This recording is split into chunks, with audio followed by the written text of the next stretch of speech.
Hey everyone, Shawn Clement here, and just like the title demonstrated, this is 250 with a lot of spin, and this is 300 with much higher launch, much further carry, much less spin.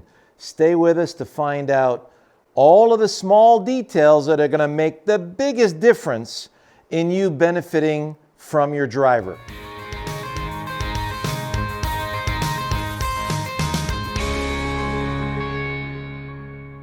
So let's start with your just regular household hammer. See that? So if I'm hammering down on something, notice how my shoulders are nice and level. So I'll take both hands and take my golf grip with my hammer pointed down. So this is very powerful. Now, if I want to hammer a nail that way, would I turn the hammer in my hands and do this?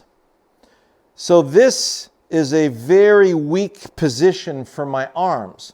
When my arms are facing downwards this way, the radius is on top of the ulna. Take a look, just Google it.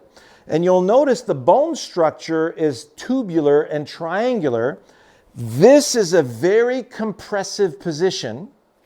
And to emulate that same compressive position that way, I have to do this.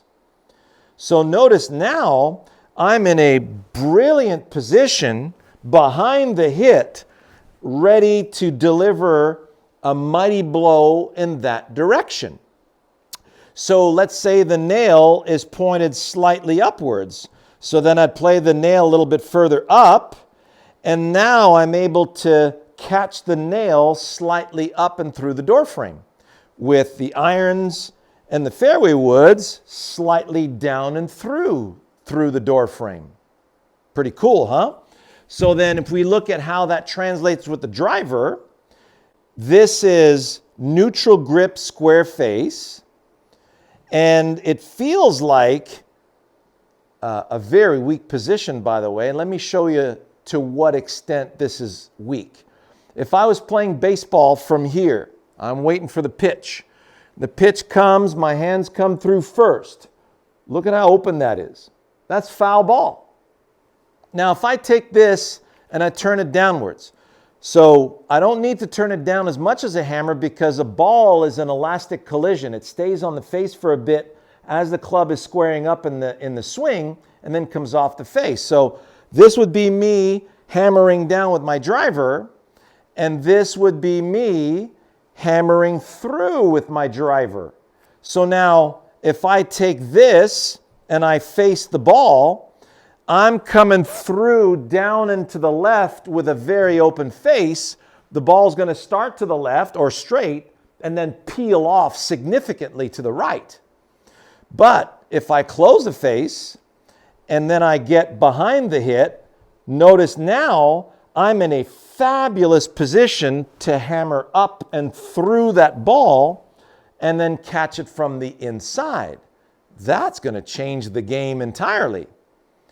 Here's another version with an axe. So if I'm a lumberjack and I got a wood to split, this is how I'd go about splitting my wood. So notice how both snuff boxes are hinging up and down, and my arms are in that favorable position. If I'm a lumberjack and I want to take down this tree, notice now I get myself behind the tree, and look at the difference in my hands coming through the tree. See how my lead hand is much more on top and my trail hand's more underneath? See, people don't understand and don't realize that this is the only way through the ball. 150 out of the 200 top players on this planet have a very strong to strong grip. So much of the industry is teaching, hey, there's your neutral grip because it's got very little tension.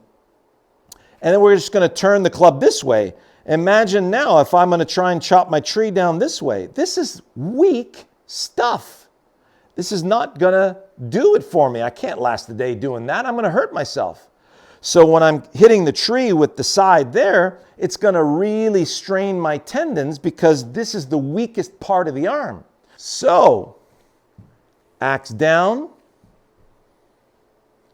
axe through. This is not axe down, is it? It's slap. And then when I try to go axe through, I'm going, wow, that's going to go off the planet. So before it goes off the planet to the right, as I swing down the middle of the fairway, I'm going to bow my wrist and right the ship. And now as I'm righting the ship, I'm moving down and across the ball, and there goes the ball peeling off to the right. So let's do a couple of swings, shall we? So here it is from the front. Face the ball. Swing through. Hammer down. Hammer through. Here we go. Neutral grip, square face. Face the ball. Notice my shoulders, hips, and knees are going way left. And then it's going to go outside, hit down, big cut to the right. Look at that sucker. Mo would be going, ooh, right? So there's 244. And my ball speed's pretty good, 153. So it's well into the 150s. But look at that, 3,200 spin, 1,500 side spin. My carry is 223. So now, watch the difference when we get into the hammering position. So close the face. That's about 30 degrees closed with that neutral grip. And then when I get ready to go up on it, see that? Now it feels like I can see my shoulders, hips, and knees. They're very different, aren't they? Doesn't that look like I'm going to go low in here to high out there?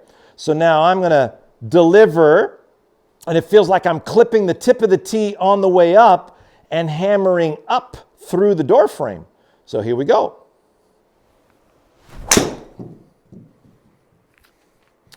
Very different flight, isn't it? So there's 311. Look at that, 16 degrees launch, 1,400 spin, 480 spin to the left, carries 284, totals 311. Massive difference. The power structure of that is unbelievably different. And the benefits that you're going to get from that on the golf course are going to be unbelievable. You're going to go, oh my God, how many yards do you think I just gained there? So that's 250 from 311. That's 60 yards. So that's why so many of our students, when they come and see us, are seeing gains of at least 30 yards on the irons and at least 50 yards on the woods. No kidding. That's exactly what happens. That's the difference between at the ball slap and through the ball drive. Enjoy that. We'll see you next week. Don't miss us. Subscribe.